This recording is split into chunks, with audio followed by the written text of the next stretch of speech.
Hi there, howdy, and welcome to the show. It is The Hash, brought to you by CoinDesk TV. I'm Zach Seward. We got Adam B. Levine. We've got Jen Sanasi, and we have Chrissy Harkin. We're here to get up to speed on everything that's going on in the wild world of crypto.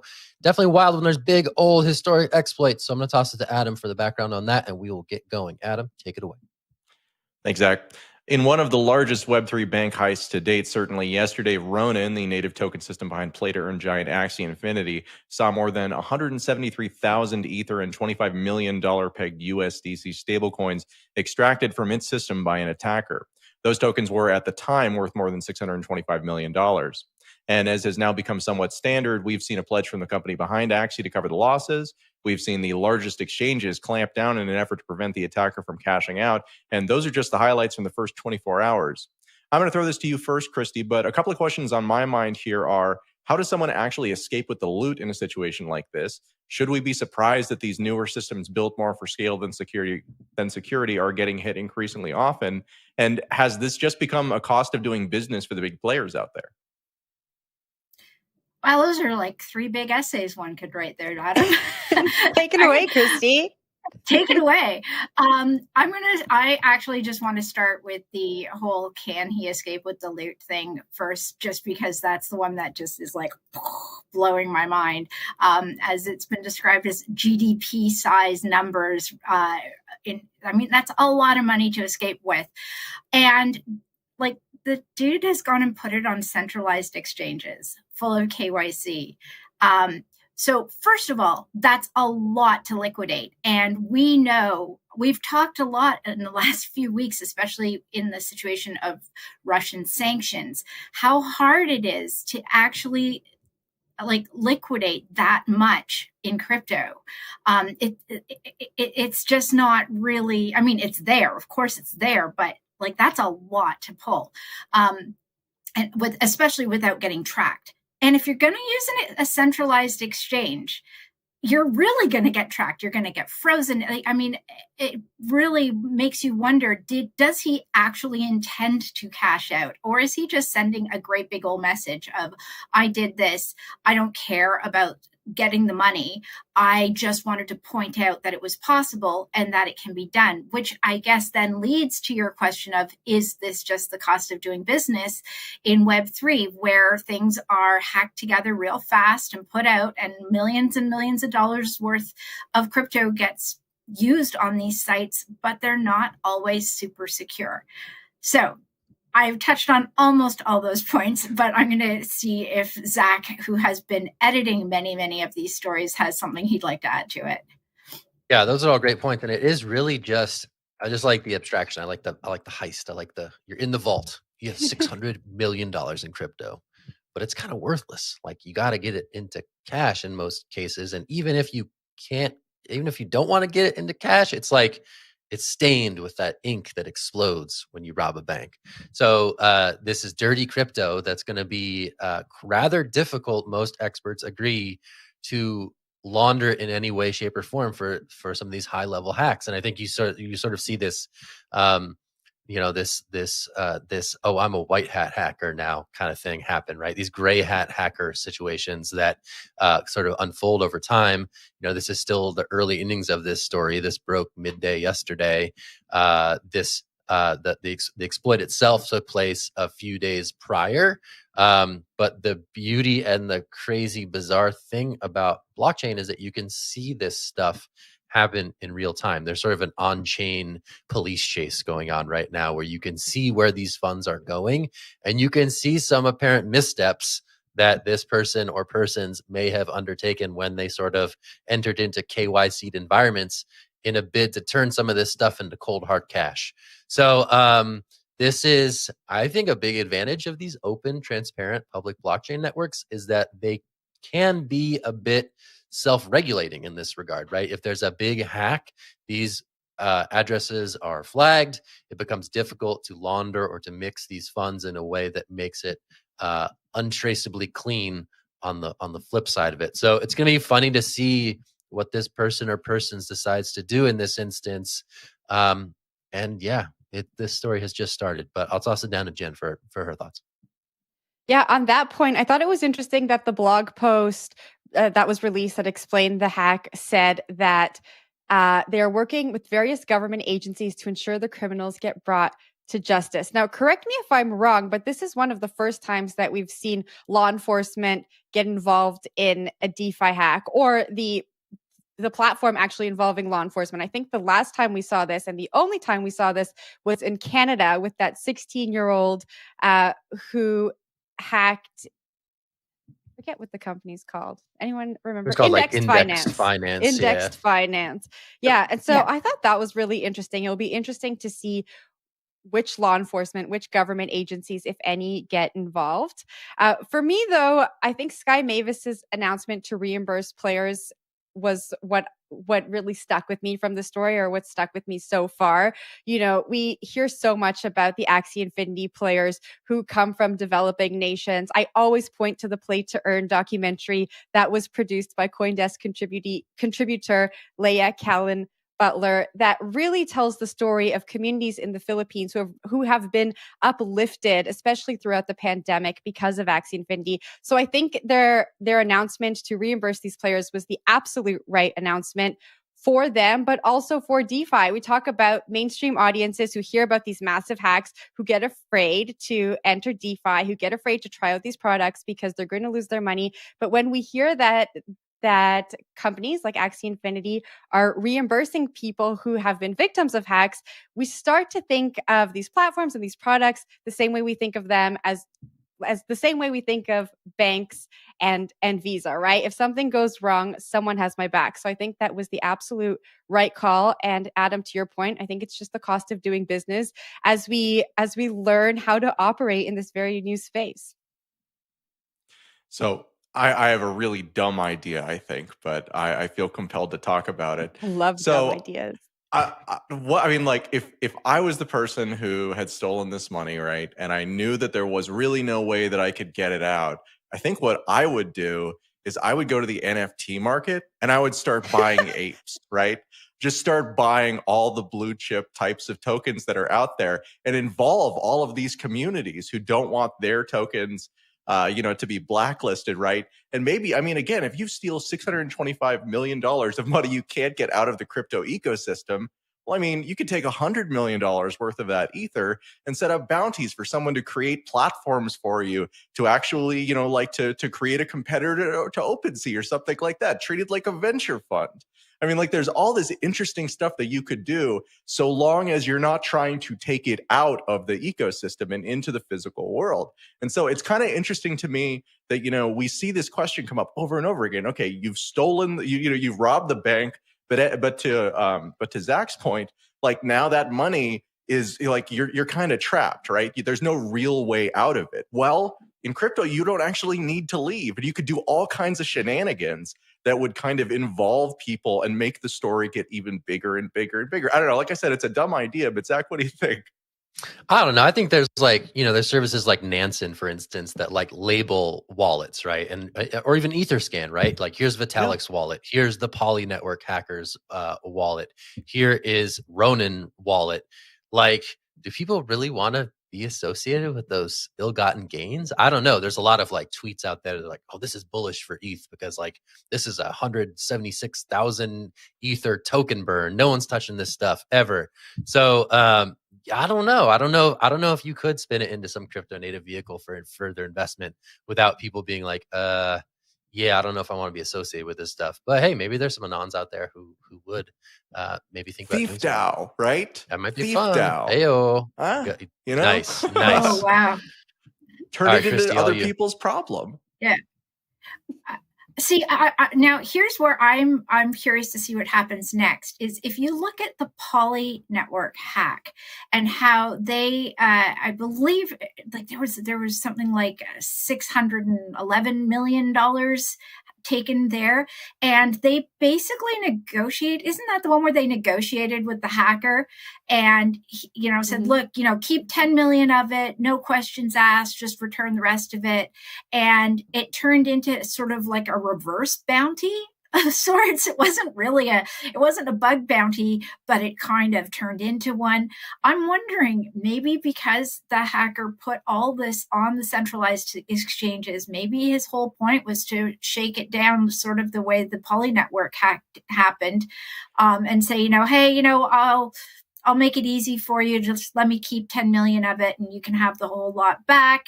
I mean, it's still stupid, but it's not, I don't know, maybe having a way out as a precedent from Poly, maybe that emboldened him to take, or her or them to take this particular route. I don't know. Adam?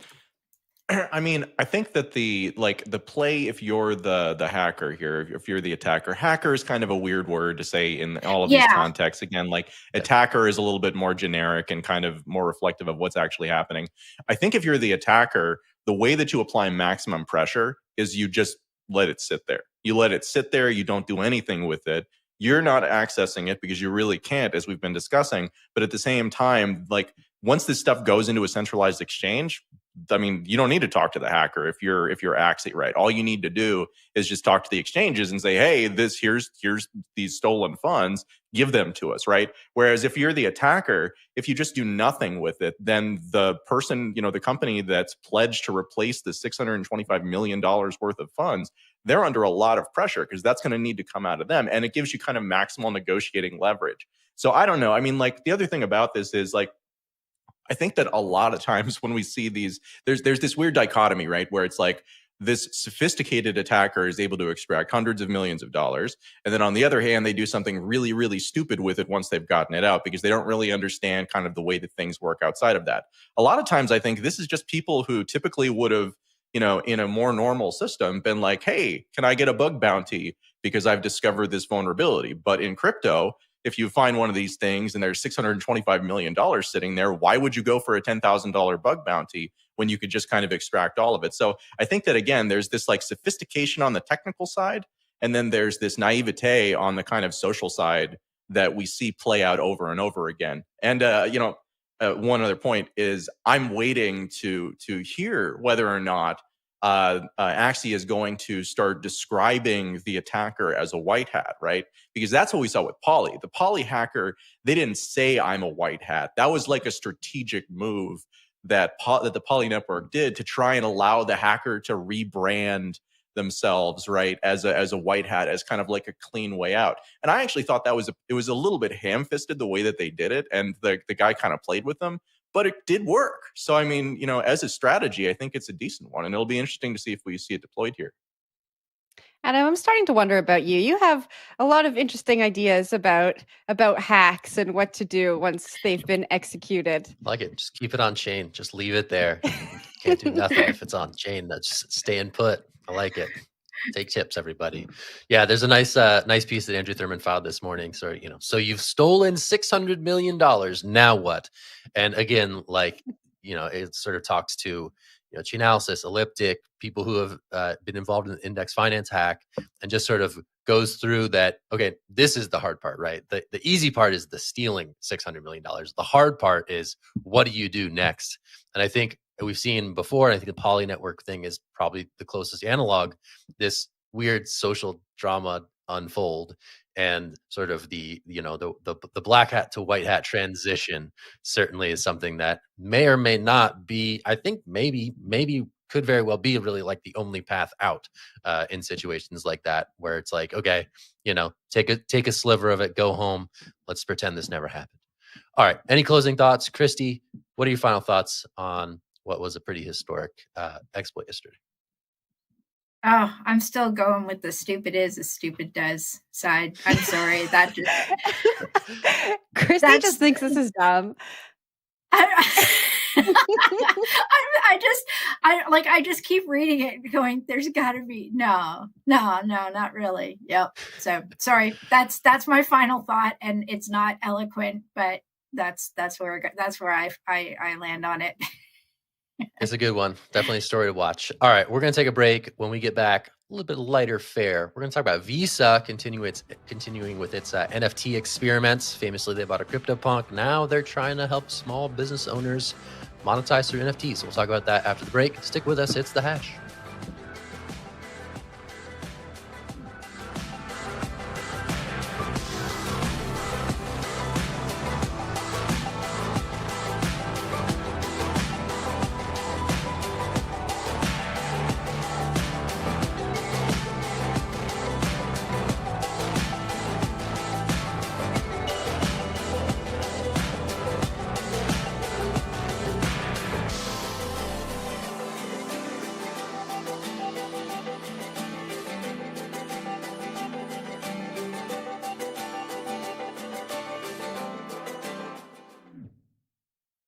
Hello, everyone. Welcome back. You're watching The Hash on CoinDesk TV. All right. We are talking about Visa. So Visa is lending a helping hand to creatives who want to build their businesses with NFTs. So the payments giant has announced a 1-year immersive creator program where art, fashion, music, and film entrepreneurs can learn how to expand their offerings with NFTs.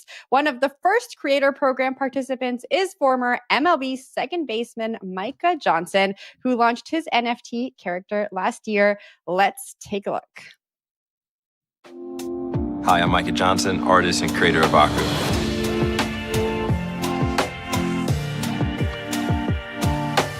Your dreams. All right. So I wasn't sure where Visa was going with their NFT strategy. And I'm going to go out on a limb here and say, I think this is really clever. It feels to me like this is Visa's Nike moment, right? So like all of Nike's advertisements tell that really personal story that is attached to their ambassadors. And Visa's always really been about, small businesses. But I think them working with smaller creators gives them that chance to tell those personal stories that they couldn't before, and also attach their name to this emerging tech that the businesses and partners that already work with them want to know about. So I think it's really clever. But Adam, when Zach was teasing the story before the break, I saw a perplexed look on your face. So I want to know what you think of the story. It's interesting kind of watching all of this stuff develop, right? Because we don't really know what the NFT markets are going to be. We understand kind of what they're good for at a base sense, which is that NFTs are a way to track ownership of unique stuff on the internet. And so we're seeing lots and lots of different takes in terms of what they can be. We're seeing kind of the art moment over the last year. We've seen sort of the play to earn thing start to kind of come up, and then that's really kind of gone back down. Like there's a lot of excitement about it, but people aren't making the kind of money off of Axie Infinity, which we were talking about in the last segment, that they were, a year ago from those marketplaces. And so it's just always interesting when you look at these kind of big status quo companies like Visa and you say, okay, what's your agenda here? And what we saw with the CryptoPunk, where they purchased that, was that it was cheap advertising for them, right? They bought something, we covered it, everybody covered it. It was like a big deal. And if you look at how much they spent on the CryptoPunk, which is an asset for them, right? It's not like they're just throwing money in a hole and they're never going to get it back, right? Like they would with an advertising campaign. They actually have the asset. This feels like more of the same to me. So now I don't think that's necessarily a bad thing. I think that, again, like when you see these types of companies that are spending money to promote these types of products and these types of technologies, that's actually a pretty good thing.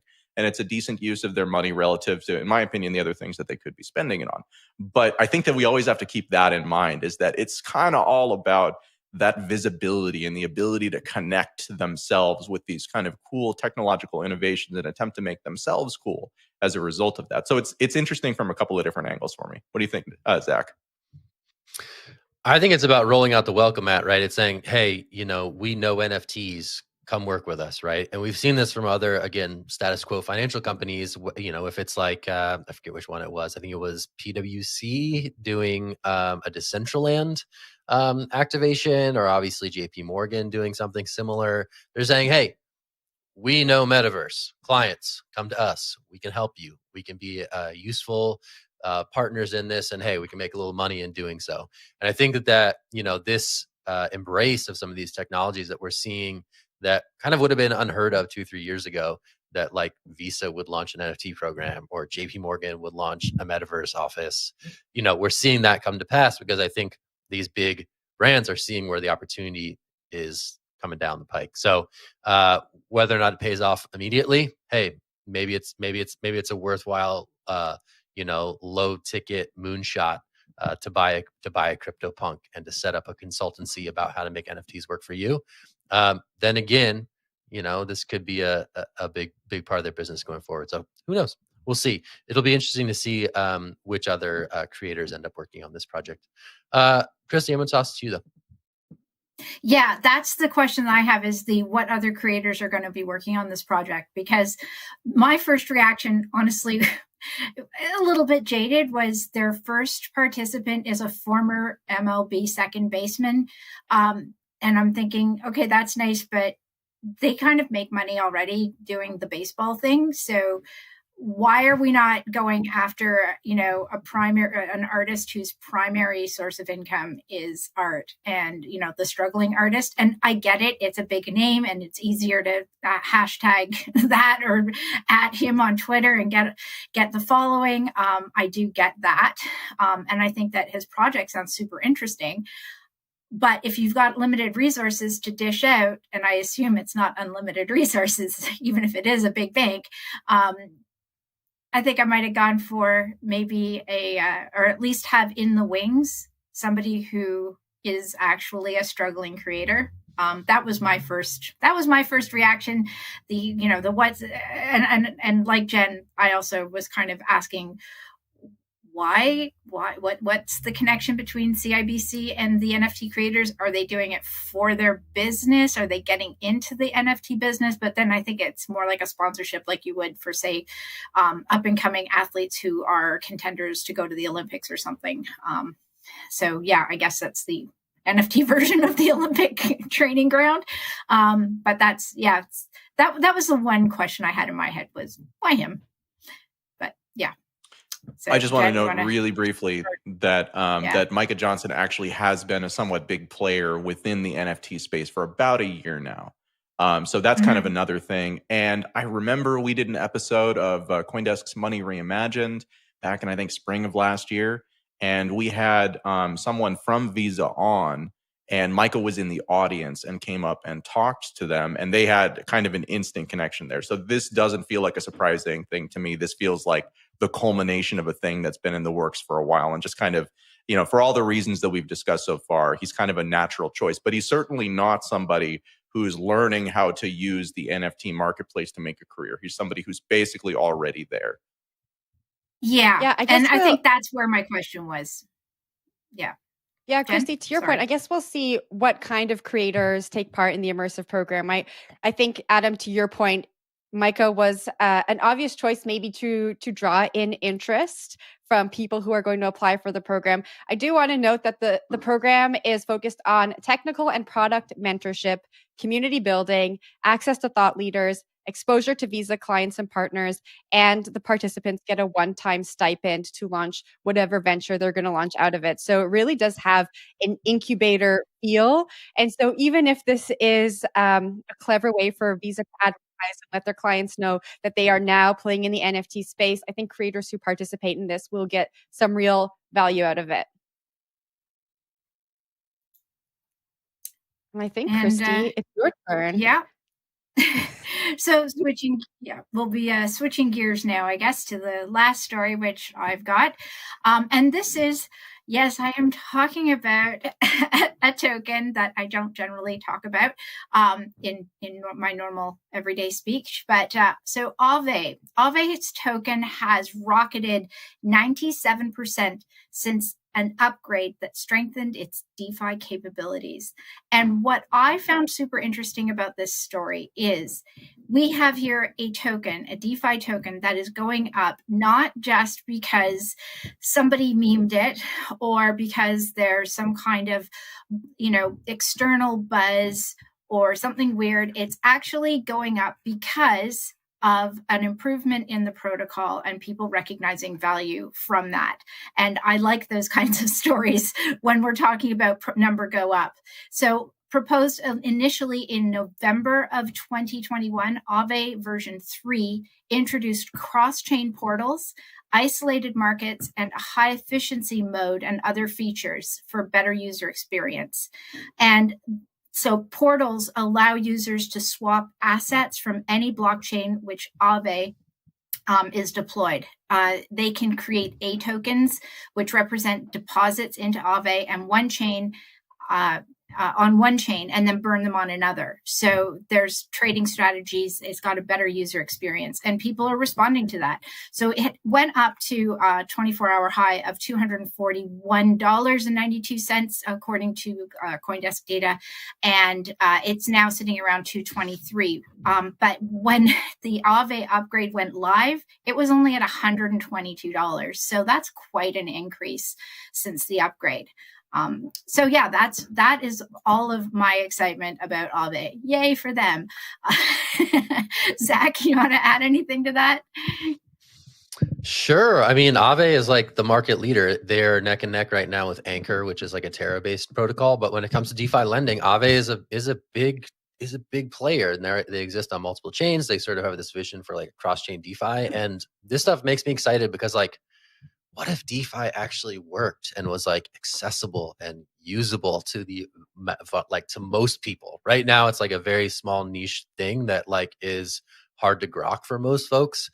But it's so cool. It's so powerful, right? These are things that I think could be really valuable to people in the real world. It's just at present, like the way that, DeFi users interact with this stuff is rather complex and rather difficult. And I think it is complex, difficult, experimental.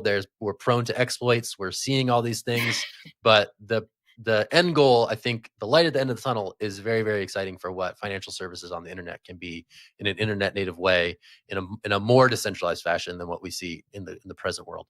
So if this is a move toward cross-chain DeFi, then that's great. If that's what the excitement is about, then great. There could be some crazy, token meme going on on Aave Twitter. I don't know. But to see additional functionality allegedly be the root of this pump is something that I think is exciting to see, just given how exciting DeFi can be in some ideal world. But Adam, I'll toss it down to you.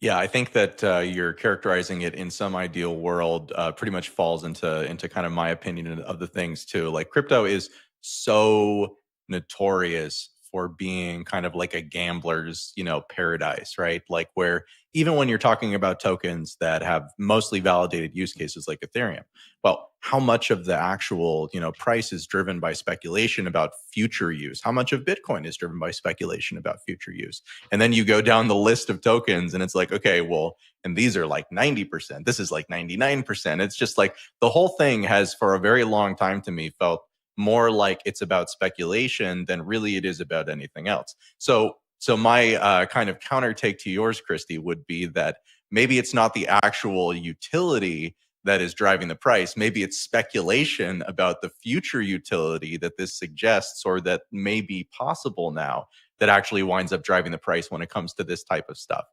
Personally, I've, again, avoided DeFi pretty comprehensively over the course of the last number of years, just because it is so complex and it just all feels like a casino to me. But it's always interesting when we get these stories and speculating on why did number go up. Indeed, it is somewhat nice that it's not driven by a meme, but at the same time, when I look at all of this stuff, even Bitcoin, even Ethereum, like I said, I still see mostly speculation, and so it's hard for me to get too excited about it. What do you think, Jen? Well, Adam, off the back of your point, I have a question for you, Christy. So we're talking about added features and growing trust, and this is why investors are kind of flocking to this. But I think that's existing investors, right? And we talk about DeFi being useful for, as Zach said, most people. And I think most people watching this are like, where do I get started? This is really confusing. It's really confusing for people who have been in the space for a long time. Where would you start, Christy? That's a really good question because, like Adam, I have pretty much stayed far away from a lot of DeFi. In fact, it was funny. A couple of weeks ago, I went to buy some Ether just so that I could get going on some of these platforms. And my bank froze my account. So that was all fun times. Every time I try to buy myself like, $100 worth of Ether, I end up having to jump through a million hoops to be able to use my bank card again. But who actually has done more of this, I think, than any of us is Zach. So Zach, where did you start, and where would you start on all of this? I mean, I think there's lots of silly experiments that are always good to do. And I think, honestly, like Pool Together is where I often point people, right? Pool Together is this concept of a lossless lottery, right? Where you deposit assets into a lossless lottery. One person wins all of the accrued interest on those deposits. And if you don't win, you just get to keep your money in this pool, right? So there's a no loss concept that is built into this thing. But it is good practice in being like, okay, I have $100 in Ether, $100 in USDC. Let me see what it feels like to commit something to a protocol and potentially, earn some nominal yield on it, rather than just letting it sit in my exchange account and gather dust. You see the upside, and you also see the downside. You realize that contributing $100 to this protocol is going to cost me $20 in gas fees. And you're like, wait a minute, I don't think I'm going to get out ahead on this one. Great way to learn. And that's a really important lesson to understand when you're experimenting with Web3, right? Everyone out here is saying Web3 this, Web3 that. Experiment across these different chains, see what the benefits are, see what the downsides are. And I think you might have a more, informed opinion of what's going on these chains, I should say. All right, that's it. Sorry. We're going to shut it down there. This has been The Hash on CoinDesk TV. I'm Zach Seward, resident DeFi G-Gen, apparently today. We have Adam, we have Jen, and we have Christy. We'll be back tomorrow with some more great shows. So stick with us till then. A lot of good stuff on the site today. Go check it out. All right, thanks for tuning in. We will see you tomorrow. Bye. So long. Bye.